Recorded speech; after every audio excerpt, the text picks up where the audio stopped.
Bonjour à tous, et bienvenue à nouveau. Nous avons une toute nouvelle histoire à partager avec vous. Alors, commençons. Je m'appelle Romain et j'ai 34 ans. Pendant de nombreuses années, j'ai cru être dans une relation solide, bâtie sur le soutien mutuel et la confiance. Il s'est avéré que je n'étais qu'un distributeur automatique de billets commodes avec un attachement émotionnel. Je travaille pour une entreprise de logiciels de santé à Lyon, en France. Le salaire est bon et l'emploi est stable. Ma petite amie, Valérie, avait 31 ans. Nous étions ensemble depuis des années avant que je ne réalise qu'elle me prenait pour un imbécile. Nous nous sommes rencontrés par l'intermédiaire d'un ami commun lors d'un événement et avons commencé à sortir ensemble peu de temps après. Quand nous nous sommes rencontrés, Valérie travaillait dans le marketing pour une entreprise technologique.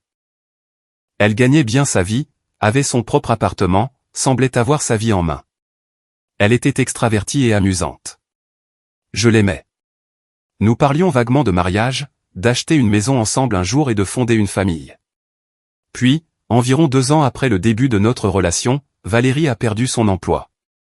Des licenciements à l'échelle de l'entreprise, de simples coupes budgétaires qui ont éliminé tout son service. Elle était anéantie. Naturellement, ce travail avait été une grande partie de son identité. Après cela, elle a commencé à travailler en freelance, marketing, conseil, gestion des médias sociaux pour les petites entreprises et création de contenu, démarchant des clients, assemblant des revenus de plusieurs sources. C'était instable et stressant, et l'argent était irrégulier. Je l'ai soutenue à travers tout cela, d'abord sur le plan émotionnel, en l'écoutant lorsqu'elle se plaignait de clients difficiles, en célébrant lorsqu'elle décrochait de nouveaux contrats et en la rassurant sur le fait qu'elle finirait par trouver une stabilité. Et financièrement, j'ai commencé à couvrir une plus grande partie de nos dépenses communes.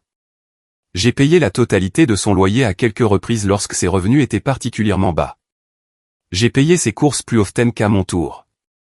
J'ai couvert les dîners au restaurant, les charges et les petites choses qui s'additionnaient. Cela ne me dérangeait pas à l'époque. Une relation est une question de partenariat. Parfois, une personne a besoin de plus de soutien, et vous le lui apportez parce que vous avez confiance qu'elle ferait de même pour vous. Puis, environ 4 mois après son licenciement, Valérie m'a demandé un prêt. Elle a abordé le sujet avec hésitation. Elle a dit qu'elle était très en retard sur certaines factures. Sa voiture avait besoin de réparations qui coûteraient environ 1400 €. Le loyer approchait et elle n'avait pas décroché assez de contrats ce mois-là pour le couvrir. Elle était stressée et gênée de demander, mais elle avait besoin d'aide. Elle a demandé 3800 €. Elle a dit que cela couvrirait tout, la voiture, le loyer, certaines factures de cartes de crédit sur lesquelles elle avait pris du retard. Elle a promis de me rembourser intégralement dès qu'elle recevrait son remboursement d'impôts, qu'elle attendait dans quelques mois. Je n'ai pas hésité. Je lui ai dit que bien sûr, je l'aiderais. J'ai transféré l'argent le soir même. 3800 € de mon compte d'épargne au sien. Je lui ai envoyé un texto par la suite. Transférez les 3800 €. Rembourse-moi quand tu auras ton remboursement. Pas de précipitation. Je t'aime. Elle avait répondu, merci beaucoup. Je promets de te rembourser intégralement dès que ce remboursement arrivera. Tu me sauves littéralement la vie en ce moment, cœur rouge. Les semaines se sont transformées en mois. Le travail de freelance de Valérie continuait de manière irrégulière. Je continuais à la soutenir financièrement en couvrant une plus grande partie de ses frais de subsistance. Puis, environ 2 mois après lui avoir accordé le prêt, elle a mentionné nonchalamment que son remboursement d'impôts était arrivé. Elle était excitée parce que cela signifiait qu'elle pouvait respirer un peu plus facilement. Elle n'a pas mentionné de me rembourser. J'ai attendu quelques jours, pensant qu'elle devait peut-être d'abord régler quelques dépenses immédiates. Une semaine a passé. Toujours rien. J'ai abordé le sujet gentiment un soir. Et, maintenant que tu as eu ton remboursement, tu veux qu'on parle du remboursement de ce prêt? L'expression de Valérie a changé et elle est immédiatement devenue sur la défensive. Elle a dit qu'elle avait dû utiliser le remboursement pour d'autres choses, qu'elle était toujours en retard sur ses factures, qu'elle me rembourserait un jour, mais qu'elle ne pouvait pas pour le moment. J'ai dit que je comprenais, mais je lui ai rappelé que je demandais parce qu'elle avait spécifiquement dit qu'elle me rembourserait à la réception du remboursement. Elle s'est irritée, a dit que je lui mettais la pression, qu'elle n'appréciait pas qu'on la fasse se sentir coupable alors qu'elle était déjà stressée par l'argent. J'ai laissé tomber. Je ne voulais pas faire toute une histoire de cette situation. Mais j'ai ensuite commencé à remarquer des choses quand j'allais chez Valérie. J'ai remarqué qu'elle s'était acheté un ensemble de nouveaux vêtements pour quelqu'un qui avait des difficultés financières. Cela ne devrait pas être votre priorité. J'ai repéré un sac à main de marque qui, je le savais, coûtait au moins 600 €. D'après sa conversation, j'ai pu en déduire qu'elle sortait avec des amis plusieurs fois par semaine. Elle dépensait de l'argent comme quelqu'un qui en avait, alors qu'elle me devait 3800 € et prétendait être fauchée. À ce stade, j'étais déçu d'elle pour son gaspillage. J'ai essayé d'aborder le remboursement une fois de plus environ un mois plus tard. Encore une fois, elle s'est mise sur la défensive. Elle m'a accusé d'être peu solidaire et de lui mettre la pression pendant une période difficile. J'ai laissé tomber. J'ai commencé à sentir que je devais accepter que je ne reverrais pas l'argent. Puis, environ 6 mois après le prêt, j'ai découvert que Valérie me trompait. Je l'ai découvert quand elle est venue chez moi et que nous avons commandé de la nourriture avec son téléphone. J'ai donc quitté l'application par erreur alors que le téléphone était avec moi et j'ai ouvert une notification de message qui était là. Le message que j'ai vu en haut n'était clairement pas platonique. Quand je l'ai ouvert et que j'ai vérifié, il n'y avait aucun doute sur ce qui se passait. Il y avait des plans pour se retrouver, des références à des moments où ils avaient déjà été ensemble, ainsi que des photos et des vidéos qui avaient été échangées. Je suis resté là, à lire suffisamment de messages pour comprendre complètement la situation. Ils se voyaient depuis au moins 6 semaines, peut-être plus. Lorsque Valérie se préparait à rentrer chez elle le lendemain soir, je l'ai confrontée calmement, je lui ai dit que j'avais vu les messages. Elle n'a pas nié, mais elle s'est mise en colère à la place, comme si c'était moi qui avais fait quelque chose de mal en regardant son ordinateur. Elle a dit que notre relation était de toute façon morte depuis des mois.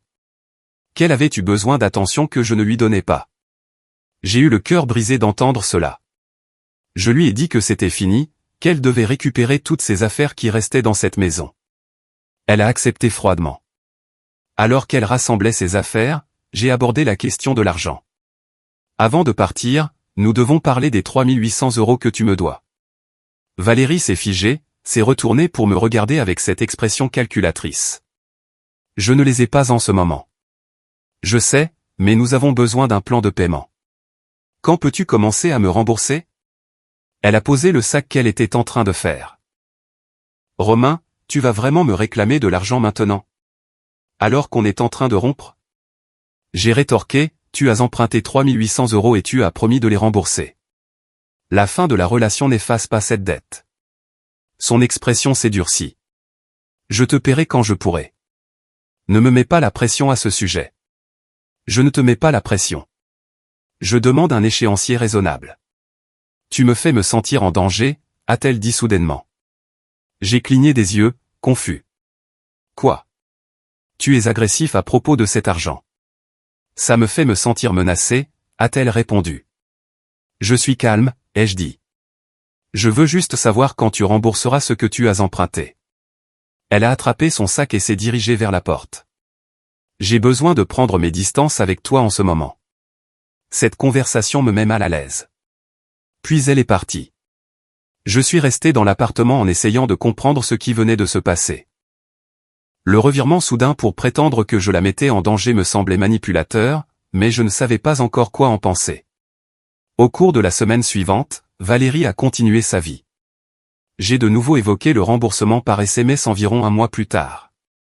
Nous devons encore discuter des 3800 € que tu me dois. Pouvons-nous mettre en place un plan de paiement ? Sa réponse, arrête de me harceler pour de l'argent. J'ai dit, je te paierai quand je pourrai. Je lui ai dit que je ne la harcelais pas, je demande le remboursement d'un prêt documenté. Elle a répondu, tu me mets la pression, et ça doit cesser.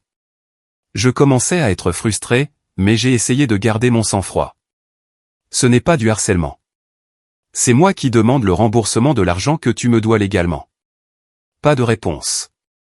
2 jours plus tard, vers 20 h, j'ai décidé d'aller chez elle. Je voulais juste parler en personne, trouver un plan de paiement raisonnable.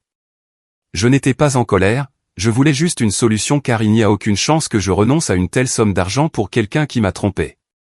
J'ai frappé à sa porte d'entrée. J'ai attendu, j'ai frappé à nouveau. J'entendais du mouvement à l'intérieur, j'ai vu une lumière allumée dans ce que je supposais être sa chambre. Valérie, je sais que tu es à la maison. Je veux juste qu'on parle de l'argent que tu me dois. Peux-tu s'il te plaît venir à la porte? Rien. J'ai frappé une fois de plus. Je ne partirai pas tant que nous n'aurons pas eu cette conversation. Tu as emprunté 3800 €. Tu as promis de les rembourser. Nous devons régler ça. J'ai vu du mouvement à la fenêtre de sa chambre. Elle était là, m'entendant certainement, refusant simplement de venir à la porte. Après environ 10 minutes de cela, moi frappant périodiquement et lui demandant de parler, elle m'ignorant, j'ai abandonné et je suis parti, frustré, mais pas inquiet. J'ai pensé que j'essaierais à nouveau d'une autre manière. 3 jours plus tard, des papiers juridiques m'ont été signifiés à mon appartement. Une ordonnance de protection temporaire déposée par Valérie. Je l'ai lue, l'incrédulité grandissant à chaque ligne. Elle affirmait que je la harcelais depuis des semaines, que je me présentais chez elle sans y être invité, que je la menaçais au sujet de l'argent et que je la mettais mal à l'aise. Elle avait inclus une déclaration écrite me décrivant comme agressif et menaçant. Elle disait qu'elle craignait pour sa sécurité et elle avait joint un enregistrement audio de la nuit où j'étais allé à sa porte. Dans l'enregistrement, on pouvait m'entendre dire « Je ne partirai pas tant que nous n'aurons pas eu cette conversation » d'une manière qui, hors contexte, semblait vaguement menaçante. Mais elle l'avait modifié, avait coupé les parties où j'avais été calme et raisonnable, le faisant sonner comme si j'étais là pour l'intimider plutôt que de simplement demander le remboursement d'une dette légitime. L'ordonnance de protection était temporaire, valide jusqu'à une audience au tribunal dans 3 semaines. Pendant ce temps, j'étais légalement tenu de rester loin d'elle. Pas de contact, pas d'approche de son domicile ou de son lieu de travail. Pas de SMS, d'appel, de mail ou de contact sur les réseaux sociaux. Toute violation entraînerait une arrestation. Je me suis assis dans mon appartement, tenant ses papiers, essayant de comprendre ce qui se passait.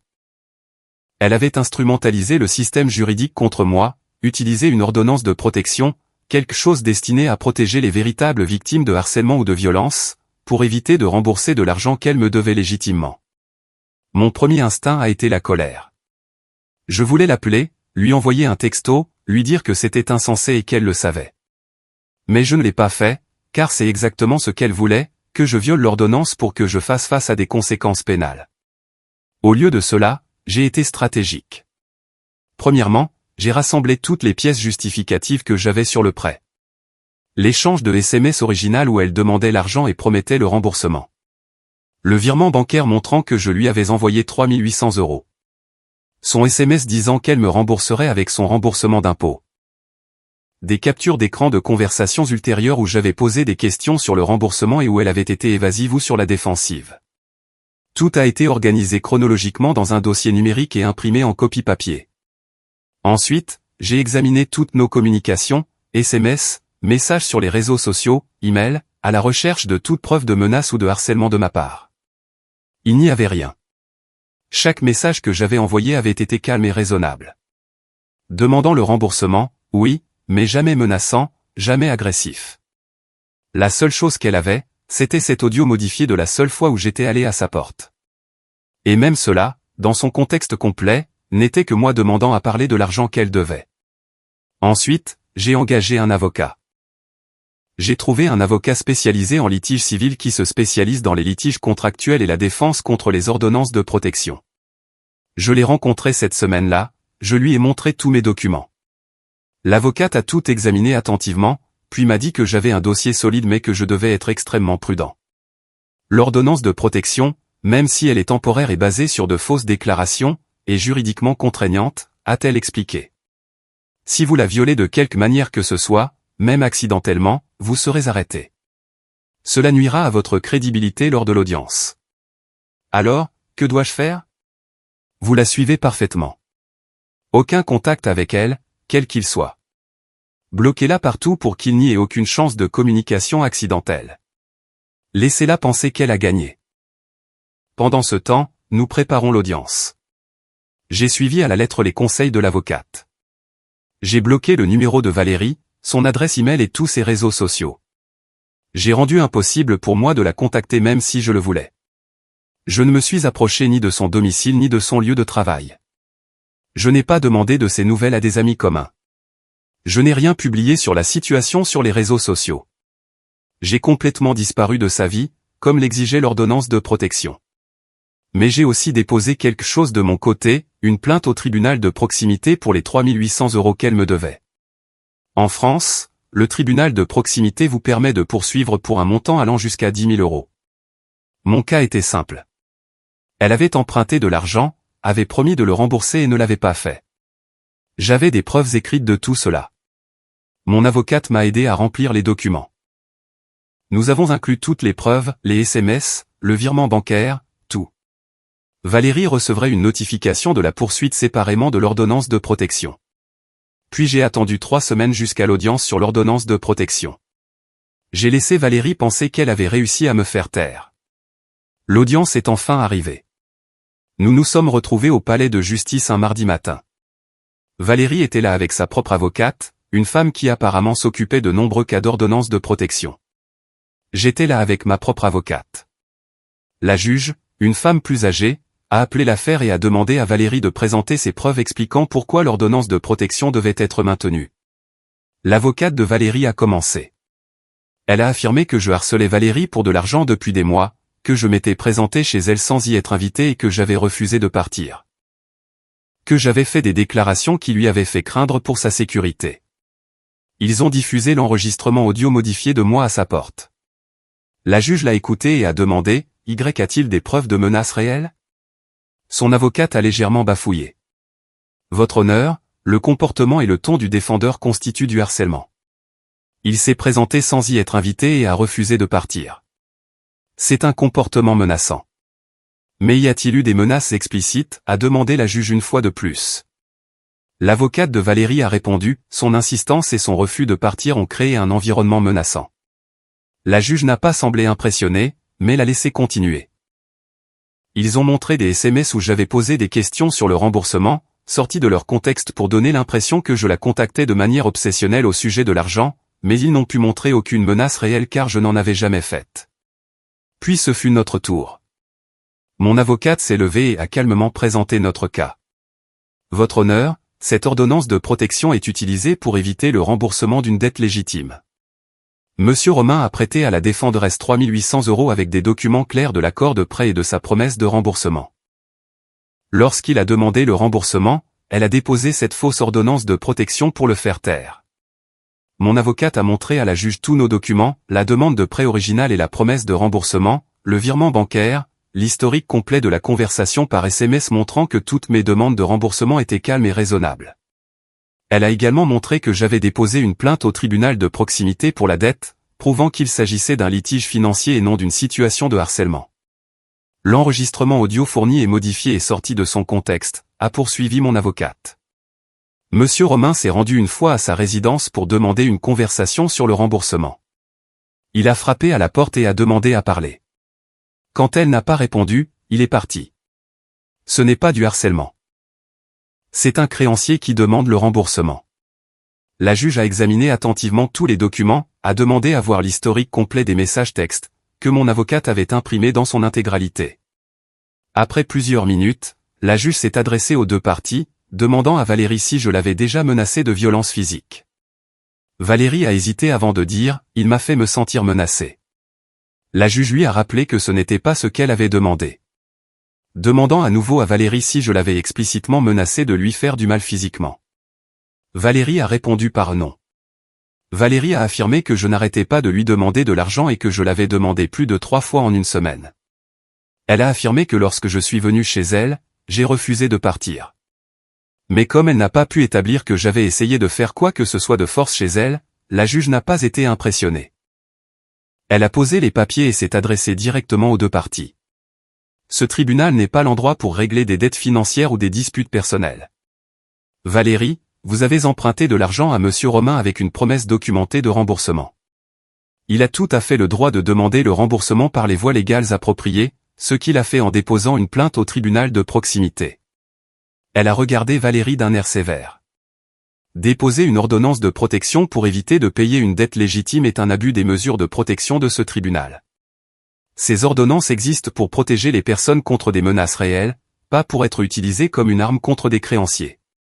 La juge a examiné les documents une fois de plus, puis a rendu sa décision. L'ordonnance de protection temporaire est dissoute immédiatement. M.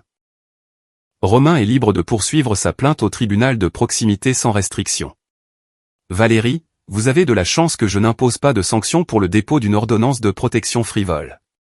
Je vous suggère de régler la dette que vous devez avant l'audience des petites créances. Elle a frappé avec son marteau. La séance est levée. J'ai senti un soulagement m'envahir. Une justification. Valérie avait l'air stupéfaite. Son avocate a rapidement rassemblé ses papiers, voulant clairement partir. Mon avocate s'est tournée vers moi. Résultat parfait. Maintenant, nous nous concentrons sur le cas des petites créances. Je l'ai remercié, en regardant Valérie et son avocate quitter la salle d'audience sans établir de contact visuel. 3 semaines plus tard, nous avons eu l'audience des petites créances. Nous avions un juge différent, un homme d'âge moyen. J'ai présenté mon cas, j'ai de nouveau montré tous les documents, l'accord de prêt par SMS, le virement bancaire, la promesse écrite de Valérie de rembourser avec son remboursement d'impôt et la preuve qu'elle avait reçu le remboursement il y a des mois. Mon avocate n'était pas requise pour les petites créances. Les gens se représentent généralement eux-mêmes, mais elle m'avait minutieusement préparé sur la façon de présenter. Valérie s'est représentée elle-même. Son avocate ne s'occupait apparemment pas des cas de petites créances. Valérie a essayé de rendre la situation émotionnelle. Elle a dit que j'essayais de la contrôler financièrement, que le prêt avait été un cadeau, pas un prêt, que j'utilisais les tribunaux pour la harceler davantage. Le juge l'a interrompu. Avez-vous des preuves écrites que cela était destiné à être un cadeau plutôt qu'un prêt? Non, a-t-elle répondu. Avez-vous promis par écrit de le rembourser, a ajouté le juge. J'ai dit que je le ferai quand j'aurai mon remboursement d'impôt, mais, Valérie a eu du mal à terminer sa phrase. Alors le juge a lancé, et avez-vous reçu votre remboursement d'impôt? Valérie est restée silencieuse. Répondez à la question, s'il vous plaît. Oui, a-t-elle dit. Et combien avez-vous payé à monsieur Romain, a demandé le juge. Rien, mais j'avais d'autres dépenses.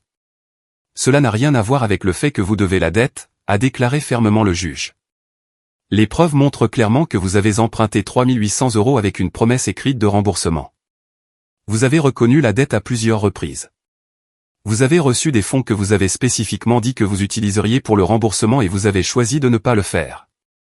Il a examiné les documents une fois de plus, puis a rendu son jugement. Je statue en faveur du demandeur. Mademoiselle Valérie, vous devez à monsieur Romain 3 800 € plus les frais de dépôt au tribunal de 70 €. Jugement total, 3 870 €. Il a regardé Valérie. Vous avez 30 jours pour payer en totalité ou pour organiser un plan de paiement avec le demandeur. Le non-paiement entraînera une saisie sur salaire ou une saisie bancaire. Un autre coup de marteau. J'avais gagné. Valérie a quitté la salle d'audience rapidement. Le visage rouge. Clairement humilié. Je me suis senti satisfait. Toute cette situation avait été stressante et frustrante, mais j'étais satisfait que justice ait été rendue. 30 jours ont passé. Valérie n'a pas payé, ne m'a pas contacté au sujet d'un plan de paiement, a simplement ignoré complètement le jugement. Je suis donc retourné voir mon avocate, je lui ai demandé quelles étaient les prochaines étapes pour réellement recouvrer l'argent. Elle m'a expliqué le processus. Je pouvais demander une saisie sur salaire si Valérie était employée ou une saisie bancaire si elle avait des fonds sur un compte bancaire. Grâce à quelques recherches de base, en consultant ses réseaux sociaux, qui étaient toujours publics, j'ai confirmé que Valérie avait obtenu un emploi à temps plein dans le marketing dans une entreprise de taille moyenne, qu'elle ne travaillait plus en freelance, ce qui signifiait qu'elle avait des salaires réguliers qui pouvaient être saisis. Mon avocate a déposé les documents pour la saisie sur salaire. Le tribunal l'a approuvé. L'ordonnance a été envoyée au service de la paie de l'employeur de Valérie. À partir du mois suivant, une partie du salaire de Valérie, calculée sur la base des lois françaises sur la saisie sur salaire, serait automatiquement déduite et m'être envoyée jusqu'à ce que le jugement complet soit payé. Elle n'aurait pas le choix, aucun moyen de l'éviter. Chaque jour de paie, elle verrait de l'argent quitter son compte et m'être versé. La saisie a commencé environ 6 semaines après le jugement des petites créances. J'ai reçu le premier paiement par virement direct du système judiciaire, puis un autre le mois suivant, puis un autre. À ce rythme, il faudrait environ 18 mois pour rembourser intégralement la dette plus les frais de justice. Mais je me fichais du calendrier. Je me souciais du fait qu'elle soit tenue responsable, qu'elle ait essayé d'instrumentaliser le système juridique contre moi et qu'elle ait échoué. son ordonnance de protection avait été dissoute avec un avertissement judiciaire concernant le dépôt de plainte futile. Elle avait perdu le procès aux petites créances avec un jugement public contre elle. Maintenant, elle devait regarder une partie de chaque chèque de paie me revenir directement pendant l'année et demie suivante. Son plan avait spectaculairement échoué. J'ai pensé à tout cela un soir en regardant la dernière notification de paiement par saisie. Valérie avait pensé qu'une ordonnance de protection me ferait taire. Cela me rendrait trop effrayé des conséquences juridiques pour poursuivre la dette. Cela lui permettrait de s'en tirer avec les 3 800 € qu'elle me devait légitimement. Mais je n'avais pas enfreint l'ordonnance. Je l'avais suivi parfaitement, j'avais utilisé le temps pour construire mon dossier, rassembler des preuves et engager ma propre action en justice. Je l'avais laissé penser qu'elle avait gagné tout en préparant tranquillement la destruction de sa stratégie. Et lorsque nous nous sommes finalement retrouvés face à face au tribunal, la vérité était évidente pour les deux juges. C'était elle qui manipulait le système.